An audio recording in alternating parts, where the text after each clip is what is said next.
Assalamualaikum everyone. I hope you are fine. Welcome to Psychology with Muqaddas. This is another video PSY 401 GDP solution share किया जा रहा है इस video में आपसे। और इस वीडियो में जो भी आपसे सॉल्यूशन शेयर किया जा रहा है इसको आपने एज इट इज़ कॉपी नहीं करना, बल्कि इसको अपनी वर्डिंग में करना है। वीडियो का पर्पस जो है वो ये है कि आपको एक ओवरव्यू दिया जाए, आपको एक आइडिया जो है वो प्रोवाइड किया जाए, और ताकि आप जो है वो अपने असाइनमेंट या GDP वगैरह उसको ईज़िली सॉल्व आउट कर सकें, आपको कोई भी डिफ़िकल्टी ना हो उसमें। तो जो कॉन्सेप्ट है वो आपका क्लियर हो जाए, आप उसको इजीली अटेम्प्ट कर सकते हैं। देन तो हाफ़ जो है वो आपकी अंडरस्टैंडिंग हो जाती है चीज़ों की, और बाकी का जो हाफ़ है वो काम आपने खुद करना है। यानी आपने उसको ऑर्गेनाइज़ किस तरह करना है, जो आइडियाज़ आपको मिले हैं आपने किस तरह से उसको प्रेजेंट करना है। तो जो हाफ़ आपकी एफर्ट है वो बाकी रह जाती है, जिसमें आपने उसको प्रेजेंट करना है, आइडियाज़ को ऑर्गेनाइज़ करना है, और इस तरह आपके GDP जो है वो सॉल्व हो जाएगी। आपको उसमें फुल मार्क्स इंशाल्लाह मिलेंगे। अगर आप ये कॉपी कर लेते हैं तो कॉपी करने से प्लेजरिज्म का इशू होगा और 0 मार्क्स आपको मिलेंगे। कॉपी ना करें, इसको अपनी वर्डिंग में करें, क्रिएटिव राइटिंग करें, कॉन्सेप्ट को समझें and then solve it in your own words. GDP जो क्वेश्चन है उसका ये था कि जो इंटरप्रिटेशन है, जो प्रोसेस है इंटरप्रिटेशन का, वो किस तरह से इंपॉर्टेंट रोल जो है वो प्ले कर रहा है in the effectiveness of clinical practice. यानी आप जो क्लिनिक आप ओपन करते हैं या क्लिनिकल प्रैक्टिस होती है एज अ क्लिनिशियन, किस तरह से आपको ये हेल्प आउट कर रही हैं चीज़ें। इंटरप्रिटेशन जो है या इसका जो प्रोसेस है इंटरप्रिटेशन का वो क्या होता है। उसके बाद जो थेरेप्यूटिक रिलेशनशिप है between the clinicians and patients, उसमें किस तरह से ये इंपॉर्टेंट रोल प्ले कर रहे हैं। जो इंटरप्रिटेशन है पहले उसको समझ लें कि इंटरप्रिटेशन क्या होता है। इंटरप्रिटेशन बेसिकली आपकी जो भी आप किस तरह किसी चीज़ को मीनिंग देते हैं, यानी आपकी लाइफ में जो भी इवेंट्स होते हैं आप किस तरह से उसको मीनिंग देते हैं। इसमें एक एग्जांपल शेयर करती हूँ, एग्जांपल से आपको मज़ीद जो है इसमें क्लैरिफिकेशन हो जाएगी। एक दो इंसान हैं, वो विंडो के बाहर देख रहे हैं, और जो है वो एक इंसान उसमें कह रहा है कि आज मौसम जो है वो कितना प्यारा है, what a nice weather it is. और दूसरा जो है वो उसमें कहते हैं this is not so special, या this is not so good, this is normal. इसमें देखें कि व्यू जो है वो सेम है, इवेंट जो है वो सेम है, लेकिन जो इंटरप्रिटेशन है दोनों की वो सेपरेट है, दोनों की डिफरेंट है। और यानी उनकी जो भी उनका माइंडसेट था उसके हवाले से उनकी इंटरप्रिटेशन थी, जो भी एक्सपीरियंसेस थे उसके हवाले से उनकी इंटरप्रिटेशन थी। जो उनका इंटरनल जो फ्रेम ऑफ रेफरेंस है वो चीज़ यहाँ पर आती है कि वो चीज़ रिफ्लेक्ट कर रही होती है। आपकी जो भी इंटरप्रिटेशन है वो आपकी थिंकिंग को रिफ्लेक्ट कर रही होती है, आपके जो एक्सपीरियंसेस होते हैं उसको रिफ्लेक्ट कर रही होती है, जो आपके इनर जो इमोशंस होते हैं, जो इनर आपकी थॉट्स होती हैं उसको रिफ्लेक्ट कर रही होती है। इंटरप्रिटेशन मीन्स आप किस तरह से इवेंट्स को किस तरह इंटरप्रेट करते हैं, किस तरह से उसको मीनिंग प्रोवाइड करते हैं, मीनिंग क्या देते हैं उसको, उसकी कैसे इंटरप्रिटेशन, उसकी तशरीह जो है उससे बेसिकली कह लें कि तशरीह किस तरह करते हैं उसकी। कोई भी इवेंट होता है यानी आप उसको किस तरह से आप उसको समझेंगे, किस तरह से देखेंगे, आपका नज़रिया पॉइंट ऑफ व्यू क्या होगा उसको देखने का, आप किस नज़र से उसको देख रहे हैं। जो भी आपकी लाइफ में इवेंट्स आते हैं, जो भी चीज़ें होती हैं, कोई भी इवेंट है आप उसको किस तरह से देखते हैं, आप पॉजिटिव लेते हैं, नेगेटिव लेते हैं, आप उसमें पॉजिटिव एस्पेक्ट्स को देखते हैं ज़्यादा या फिर आप नेगेटिव एस्पेक्ट्स को ज़्यादा देखते हैं।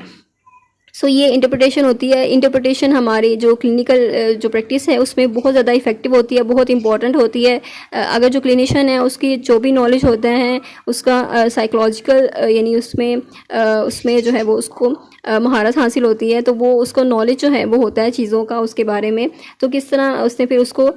जो भी उसके पास पेशेंट्स आएंगे वो उनको एनालाइज करेगा, और उसमें जो भी उनकी सिचुएशंस होंगी, जो इवेंट्स वगैरह वो शेयर करेंगे, जो अपनी इन्फॉर्मेशन वो शेयर करेंगे, तो उस इन्फॉर्मेशन को जो क्लिनिशियन होगा उसने उसको एनालाइज करना होता है, उसको इंटरप्रेट करना होता है, और इंटरप्रिटेशन उसकी जो भी नॉलेज है उस पर बेस कर रही होगी, और वो उसकी इंटरनल या फ्रेम ऑफ रेफरेंस पे नहीं होगी, एज सच उसकी अपनी थिंकिंग या सब्जेक्टिव थिंकिंग पे नहीं होगी, बल्कि क्लिनिशियन जो है वो ऑब्जेक्टिव यहाँ पर यूज़ करेगा। ऑब्जेक्टिव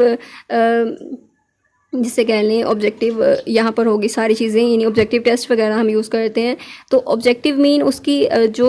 इंटरप्रिटेशन है वो बेस कर रही है उसके नॉलेज पे, या जो भी उसका एक्सपीरियंस है, और जो भी उसकी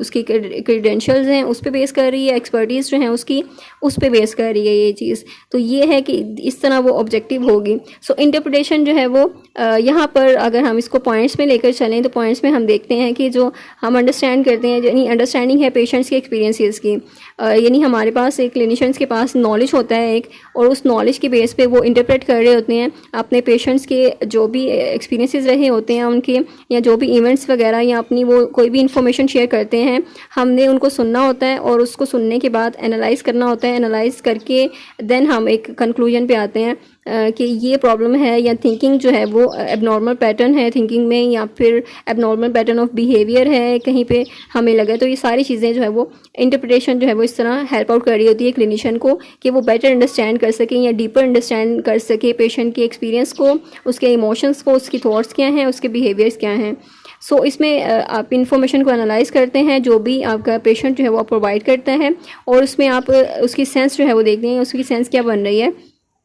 इन the context of their psychological wellbeing, कि उनकी जो साइकोलॉजिकल वेलबींग है उस सिचुएशन में क्या जो है वो उसकी सेंस बन रही है, उसमें पॉजिटिव एस्पेक्ट्स जो हैं वो कितने हैं, उसमें नेगेटिव एस्पेक्ट्स जो हैं वो कितने हैं, और किस तरह से उसकी लाइफ जो है वो डिस्टर्ब हो रही है, कौन सी ऐसी चीज़ें हैं जो है उसमें कर रही हैं, कंट्रीब्यूट कर रही हैं, वो आपने उसको एनालाइज करना है, उसको हाईलाइट करना है ताकि आप उस पर वर्किंग स्टार्ट कर सकें और उस पर गोल्स वगैरह उसको रखें, और उसको फिर आपने उसको हाईलाइट करके उस पर वर्किंग स्टार्ट कर देनी है। सो यहाँ पर रिसर्च जो है उन्होंने की थी, whatever the name it is, उन्होंने फाउंड आउट किया है that interpretations that accurately reflect the patients experiences and emotions are associated with better treatment outcomes. So यानी इंटरप्रिटेशन जो है अगर वो एक्यूरेटली रिफ्लेक्ट कर रही है जो पेशेंट के एक्सपीरियंसेस हैं, इमोशंस हैं जो भी, तो वो उसकी बेटर ट्रीटमेंट आउटकम्स के साथ एसोसिएट करती है। यानी जितने ज़्यादा आप उसको इंटरप्रिटेशन जो है उसकी अच्छी होगी, एक्यूरेट होगी, यानी आपने उसको एक्यूरेट इंटरप्रेट किया है, आपने जो भी उसका कॉज है वो एक्यूरेटली फाइंड आउट कर ली है, तो आप उस पर ट्रीटमेंट जो है वो ईजिली कर सकते हैं और आप उसको सॉल्व आउट कर सकते हैं, और जाहिर सी बात है फिर आपको जो है ट्रीटमेंट के आउटकम्स जो हैं वो भी अच्छे मिलेंगे, बिकॉज जो आपकी जो डिसीज़ है उसकी आपने अगर जड़ पकड़ ली है, यानी उसको आपने अच्छे तरीके से देख लिया है कि कहाँ पर प्रॉब्लम्स हैं और कौन सा ऐसा प्रॉब्लमेटिक एरिया है जिसको आपने ठीक करना है या जिसको इम्प्रूव करना है, जो डिस्टर्ब कर रहा है पूरी लाइफ को, या फिर जो पेशेंट है उसके जो लाइफ एरिया, यानी कोई कौन सा एक पर्टिकुलर एरिया है जिस पे आपने वर्कआउट करना है, और यानी जिसको आप करके उसको इम्प्रूव कर सकते हैं। सो ये यहाँ पर इंटरप्रिटेशन काम कर रही है। Then facilitating insight and awareness, जो इंटरप्रिटेशन है वो एक अवेयरनेस या इनसाइट प्रोवाइड करती है आपके पेशेंट को भी, ठीक है। और जो इंटरप्रिटेशन है बाज़ औक़ात पेशेंट्स की जो इंटरप्रिटेशन होती है वो नेगेटिव होती है, और यानी आप जो भी इवेंट्स उनकी लाइफ में होते हैं वो नेगेटिवली उसको परसीव करते हैं, नेगेटिव इंटरप्रिटेशन देते हैं, नेगेटिव मीनिंग देते हैं उसको, और नेगेटिव सोचते हैं, सिंपली आप उसको कह लें कि नेगेटिव सोचते हैं। तो यहाँ पर जो इंटरप्रिटेशन है इसके थ्रू क्लिनिशियंस जो हैं वो पेशेंट को हेल्प करते हैं कि वो इनसाइट या अवेयरनेस जो है वो हासिल कर सकें, और जो उनकी अनकॉन्शियस या अंडरलाइंग कॉन्फ्लिक्ट्स होते हैं, पैटर्न्स हैं, जो मोटिवेशंस हैं उसको समझ सकें। तो क्लिनिशियंस जो हैं वो पेशेंट को इस तरह हेल्प आउट करते हैं कि उनकी जो डिज़ायर्स हैं अनकॉन्शियस वो क्या हैं और कॉन्फ्लिक्ट्स क्या हैं उसके। It involves offering new perspective. तो इस तरह जब आप उस पेशेंट को हेल्प आउट करेंगे कि इंटरप्रिटेशन जो है वो उनकी उसको समझें, ठीक है, उसके बाद आप न्यू पर्सपेक्टिव देंगे कि वो अपनी इंटरप्रिटेशन जो है उसको चेंज करें और उसको कन्वर्ट करेंगे, आप नेगेटिव को पॉजिटिव में कन्वर्ट करेंगे, और करंट जो इश्यूज़ हैं उसको आप पास्ट एक्सपीरियंस के साथ लिंक करेंगे, और इस तरह आप अपने पेशेंट्स की हेल्प करेंगे कि वो कनेक्शंस बना सकें अपनी थॉट्स के दरमियान, फीलिंग्स एंड बिहेवियर्स के दरमियान, ठीक है। और ये आप जैसे कि आप जानते हैं कि थॉट्स से ही सारे काम शुरू होते हैं, मींस आपकी थॉट्स जो हैं वो पॉजिटिव होंगी, उसके बाद थॉट्स के बाद जो नेक्स्ट स्टेप होता है वो आपकी फीलिंग्स हैं, और जैसे ही आपके थॉट्स होंगी वैसे ही आप फील करना स्टार्ट कर देंगे, और उस फीलिंग के बाद जो बिहेवियर है आपका वो आपकी फीलिंग पर डिपेंड कर रहा होता है। यानी जिस तरह की आपकी फीलिंग्स होंगी आपका बिहेवियर भी उसी तरह का ही होगा। अगर आपकी थॉट्स जो हैं वो नेगेटिव हैं तो आपके इमोशंस भी नेगेटिव होंगे और आपका बिहेवियर भी नेगेटिव ही होगा, यानी एबनॉर्मल बिहेवियर होगा आपका। और अगर आपकी थॉट्स पॉजिटिव हैं तो आपके जो फीलिंग्स हैं वो पॉजिटिव होंगी, उसके बाद आपका बिहेवियर जो है वो भी पॉजिटिव होगा। सो इन चीज़ों को हाईलाइट करने में जो थेरेपिस्ट हैं, जो क्लिनिशियन हैं, साइकोलॉजिस्ट हैं, वो बहुत ज़्यादा हेल्प आउट कर रहे होते हैं। और उसके बाद ये रिसर्च के बारे में आप बता सकते हैं कि जितनी ज़्यादा इंटरप्रिटेशन जो है वो हम यूज़ करते हैं, या इंटरप्रिटेशन जो है वो एक पेशेंट्स को सिखाते हैं या उन्हें बताते हैं कि किस तरह से उन्होंने इंटरप्रेट करना है सिचुएशंस को या इवेंट्स को, किस तरह से उनको पॉजिटिव जो है वो पर्सपेक्टिव जो है वो उनको रखना है, या फिर पॉजिटिव एस्पेक्ट्स को देखना है। तो वो सारी चीज़ें, तो यहाँ पर भी इंटरप्रिटेशन जो है वो बहुत इंपॉर्टेंट रोल प्ले कर रही होती है। And then next is promoting therapeutic alliance, यानी ये प्रमोट करता है आपकी थेराप्यूटिक जो रिलेशनशिप होता है क्लाइंट और पेशेंट के दरमियान में, उसको भी प्रमोट करता है। तो इंटरप्रिटेशन यहाँ पे कंट्रीब्यूट करती है कि वो स्ट्रॉन्ग थेराप्यूटिक रिलेशनशिप जो है वो बनाए between the clinician and the patient. तो जब इंटरप्रिटेशन जो है वो ऑफर करती है एम्पैथी, रिस्पेक्ट एंड कोलैबोरेशन, ठीक है, तो फिर आपका जो भी ट्रस्ट है, जो रेपो है, यानी आपका रिलेशनशिप स्ट्रॉन्ग हो जाता है, and a sense of partnership जो होती है थेराप्यूटिक रिलेशनशिप में, वो आ जाती है। सो इंटरप्रिटेशन यहाँ पर भी रोल प्ले कर रही है अपना, और बहुत इंपॉर्टेंट उसका रोल है कि जो इंटरप्रिटेशंस, अगर आप अच्छी इंटरप्रिटेशन करते हैं, आपका पेशेंट जो है वो अगर डिस्कस करता है आपको, मतलब अपनी प्रॉब्लम्स डिस्कस कर रहा है, शेयर कर रहा है, आप उसको अच्छे वे में इंटरप्रेट कर रहे हैं, आप उसको जज नहीं कर रहे, आप उसको नेगेटिवली परसीव नहीं कर रहे, आप उसको ब्लेम नहीं कर रहे, आप उसको टोंट नहीं कर रहे, यानी आप कोई भी नेगेटिविटी यहाँ पर शो नहीं कर रहे, बल्कि आपका वे ऑफ डीलिंग क्या है कि एम्पैथेटिक हैं आप उसकी तरफ, रिस्पेक्ट हैं आप रिस्पेक्ट कर रहे हैं उस क्लाइंट की, बजाय उसके कि कोई वो अपने जो भी मिस्टेक्स हैं वो शेयर कर रहा है, जो भी फ्लॉज वगैरह शेयर कर रहा है, जो भी लाइफ में मिसहैप्स हुए हैं या उसकी वजह से हुए हैं, जो गिल्टी एक जो बिहेवियर है या गिल्टी एक थिंकिंग है वो शेयर कर रहा है। आपने उस पर कोई जजमेंट पास नहीं करनी, और आपने उसको जो है वो किस तरह से कंसोल करना है, आपने किस तरह से एम्पैथेटिक होना है, किस तरह से रिस्पेक्ट करनी है। तो ये सारी चीज़ें अगर आप इस तरह करेंगे तो आप, यानी आपकी एक ट्रस्ट वगैरह डेवलप होगा, आपकी रेपो जो है वो डेवलप होगी, आपका रिलेशनशिप स्ट्रॉन्ग होगा, अच्छा रिलेशनशिप होगा, और ये चीज़ आपकी जो भी थेरेप्यूटिक जो आपका रिलेशनशिप है उसमें ये चीज़ आपको काम आएगी। और जो क्लिनिशियन है, एज अ क्लिनिशियन आपको जो है वो इस तरह इंटरप्रिटेशन जो है वो काम आती है और एक इम्पॉर्टेंट रोल प्ले कर रही होती है। नेक्स्ट है एड्रेसिंग डिफेंस मैकेनिज़्म। यहाँ पर इंटरप्रिटेशन आपको हेल्प करती है कि आपने अनकवर करना है, एड्रेस करना है जो डिफेंस मैकेनिज़्म पेशेंट जो है वो यूज़ कर रहा है अपने आप को प्रोटेक्ट करने के लिए फ्रॉम डिस्ट्रेसिंग इमोशंस या फिर एंग्जाइटी या कॉन्फ्लिक्ट्स वगैरह से बचने के लिए। जो डिफेंस मैकेनिज़्म एक पेशेंट जो है वो बहुत ज़्यादा ओवर यूज़ किसी डिफेंस मैकेनिज़्म का हो जाए तो वो भी न्यूरोटिक होता है, न्यूरोटिक यानी कि डिसीज़ की तरफ आपको लेके जाता है, मेंटल डिसऑर्डर्स की तरफ लेकर जाता है, और डिप्रेशन और एंग्जाइटी वगैरह होती है। तो ये आपकी जो डिफेंस मैकेनिज़्म है उसको किस तरह से आपने हैंडल करना है, उसको आपने किस तरह से डील करना है, आपने देखना है किस तरह से अनकवर करना है कि कौन से डिफेंस मैकेनिज़्म जो है वो एक पेशेंट वो ज़्यादा यूज़ कर रहा है। तो उसके लिए भी इंटरप्रिटेशन ज़रूरी है, यानी आपने इंटरप्रेट करना है आपने सारी सिचुएशंस को, सारे इवेंट्स को, ताकि आपको एक आइडिया हो जाए। आप एनालाइज करके देखते हैं कि कौन से डिफेंस मैकेनिज़्म का यूज़ जो है वो ज़्यादा हो रहा है, और इस तरह से आप उस डिफेंस मैकेनिज़्म की जो अवेयरनेस है वो लेकर आते हैं। एंड उसमें क्लिनिशियंस असिस्ट करते हैं पेशेंट्स को भी कि वो एक्सप्लोर करें कोई हेल्दियर कोपिंग स्ट्रेटजी को, बजाय इसके कि वो डिफेंस मैकेनिज़्म यूज़ करें या उसका ओवर यूज़ करें। और इस तरह से स्ट्रेटजीज जो हैं वो उसको चेंज करना, उसकी जगह अच्छी कोपिंग स्ट्रेटजीज लेकर आना, और एक developing adaptive ways of dealing with challenges, यानी आपने इस तरह अडेप्टिव वे डेवलप करना है कि आप चैलेंजेस के साथ किस तरह से आप डील कर सकते हैं। और यहाँ पर रिसर्च के बारे में बताया गया है कि जितनी ज़्यादा इफेक्टिव इंटरप्रिटेशन होगी डिफेंस मैकेनिज़्म की, तो वो एसोसिएट करती है पॉजिटिव ट्रीटमेंट आउटकम्स के साथ। तो यानी आपने इंटरप्रिटेशन कर ली है, डिफेंस मैकेनिज़्म आपने हाईलाइट कर लिया कि ये डिफेंस मैकेनिज़्म है, देन उसको आप ट्रीट कर सकते हैं। नेक्स्ट है टेलिंग ट्रीटमेंट अप्रोच। यहाँ पर आप देख सकते हैं कि इंटरप्रिटेशन जो है अलाउ करती है क्लिनिशियन को कि वो टेलर करे their treatment approach to the specific needs and issues of each patient, यानी कि कौन सी ट्रीटमेंट जो है वो किस पेशेंट के लिए कौन सी ट्रीटमेंट बेहतर रहेगी, और उनकी नीड्स क्या हैं और उनके इश्यूज़ क्या हैं। और यहाँ पर आपने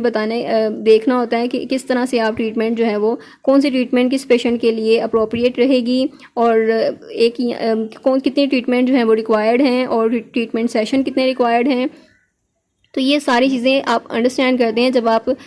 जो इंडिविजुअल हैं उसके जो एक्सपीरियंसेस हैं, ठीक है, आप उसको अंडरस्टैंड कर लेते हैं। जो पेशेंट की कंडीशन होती है, जो सिचुएशन होती है, आप उसको अंडरस्टैंड कर लेते हैं। उसके बाद सारी इंटरप्रिटेशन करते हैं आपके कौन सी जो है वो प्रॉपर इसको रिक्वायरमेंट जो है इसकी क्या है, ठीक है, और कितना टाइम रिक्वायर्ड है और कितनी जो है वो इंटरवेंशन या टेक्निक्स जो हैं वो रिक्वायर्ड हैं और कौन कौन से गोल्स जो हैं वो सेट करने पड़ेंगे। बिकॉज आपने वो सारी सिचुएशन को इंटरप्रेट कर लिया, आपने देख लिया कि कहाँ कहाँ पर प्रॉब्लम है और सारे प्रॉब्लमेटिक एरियाज़ को आपने हाईलाइट कर लिया। देन आपने गोल्स सेट कर लिए कि ये गोल्स जो हैं वो अगर हम सेट करते हैं तो फिर हम उसमें जो है वो हमें सक्सेस मिलेगी और हम कामयाब हो जाएंगे और वो वाला बिहेवियर जो है वो जो एबनॉर्मल बिहेवियर है उसको हम नॉर्मल की तरफ ले आएंगे या नॉर्मल बिहेवियर में कन्वर्ट कर देंगे। सो इस तरह हाईलाइट करके आप इम्पोर्टेंस जो भी होती हैं तो वो सारी चीज़ें आप ट्रीटमेंट इफ़ेक्टिवनेस को बढ़ा सकते हैं। एंड नेक्स्ट कंक्लूजन में आप बता देना है, कंक्लूजन में कंक्लूड कर देना आपने रिज़ल्ट या समरी वगैरह कह लें, उसमें आप इंटरप्रिटेशन बता देते हैं कि किस तरह कंट्रीब्यूट करती है इफ़ेक्टिवनेस ऑफ क्लिनिकल प्रैक्टिस में और थेरेप्यूटिक रिलेशनशिप जो है क्लिनिशियन या पेशेंट के दरमियान उसमें कितना इंपॉर्टेंट रोल प्ले कर रही होती है। तो इंटरप्रिटेशन के थ्रू क्लिनिशियन जो है वो इस तरह इंसाइट हासिल कर रहे होते हैं पेशेंट्स के एक्सपीरियंसेस में और वो प्रमोट भी करते हैं इंसाइट को, अवेयरनेस को पेशेंट्स में भी, और वो इस तरह फोस्टर करते हैं थेराप्यूटिक अलायंस को भी, यानी उनका जो थेराप्यूटिक रिलेशनशिप है वो भी इम्प्रूव होता है, प्रमोट होता है। इस तरह वो एड्रेस कर सकते हैं डिफेंस मैकेनिज्म को और कस्टमाइज़ कर सकते हैं ट्रीटमेंट अप्रोचेस को। और यहाँ पर रिसर्च फाइंडिंग्स का बता देना जो कंसिस्टेंटली सपोर्ट कर रही हैं कि पॉजिटिव इम्पैक्ट होता है इंटरप्रिटेशन का ऑन ट्रीटमेंट आउटकम्स, जो एम्फोसाइज करते हैं इट्स क्रूशियल रोल यानी important role in psychological intervention. I hope I made it clear. और ये सिंपल से पॉइंट्स हैं, आप इसको चेंज भी कर सकते हैं, पॉइंट्स नेम चेंज कर सकते हैं एंड देन उसमें आप उसको एक्सप्लेन कर सकते हैं अपनी वर्डिंग में, और कोई भी पॉइंट नेम आप उसमें से दे सकते हैं, यानी कोई भी एक्सप्लेनेशन है एक पैराग्राफ की, आपने जस्ट उसको नेम जो है वो कोई भी दे देना है, उसके अकॉर्डिंग होना चाहिए, यानी आपके पैराग्राफ से रिलेटेड होना चाहिए, उससे मैच करना चाहिए। और मतलब ये सारी चीज़ें जो है वो आपकी एक ऑर्गेनाइजिंग में आ जाती हैं कि आपने किस तरह से अपने जो भी आइडियाज़ आपको दिए गए हैं इस वीडियो में, आपने किस तरह से उसको ऑर्गेनाइज करना है, आइडियाज़ को किस तरह से प्रेजेंट करना है आपने। सो ये आप पर अब डिपेंड करता है कि आपने इसको किस तरह से करना है, कॉपी नहीं करना, अदरवाइज ज़ीरो जो है वो मार्क्स मिलेंगे, बल्कि इसको आप अपनी जो है वो इंटरप्रिटेशन इसकी करें और इसको जो है वो अपने आइडियाज़ जो हैं उसको करें, आप ऑर्गेनाइज़ करें और आपकी जीडीबी जो है वो इंशाल्लाह अच्छी होगी। Best of luck for your GDB. और इसके अलावा भी अगर कोई जीडीबी है तो वो आप शेयर कर सकते हैं, कमेंट कर सकते हैं, जिस जीडीबी का सोल्यूशन चाहिए, यहाँ पे किसी जीडीबी की अंडरस्टैंडिंग नहीं है, कॉन्सेप्ट क्लियर नहीं है तो वो भी आप पूछ सकते हैं। उसके अलावा कोई भी अगर साइकोलॉजी सब्जेक्ट से रिलेटेड कोई कन्फ्यूजन है तो वो भी आप पूछ सकते हैं। उसके अलावा share this video with other students, आगे बाकी स्टूडेंट्स की भी हेल्प हो जाए। और अपना बहुत सा ख्याल रखें, दुआओं में याद रखें। शुक्रिया, अल्लाह हाफ़िज़।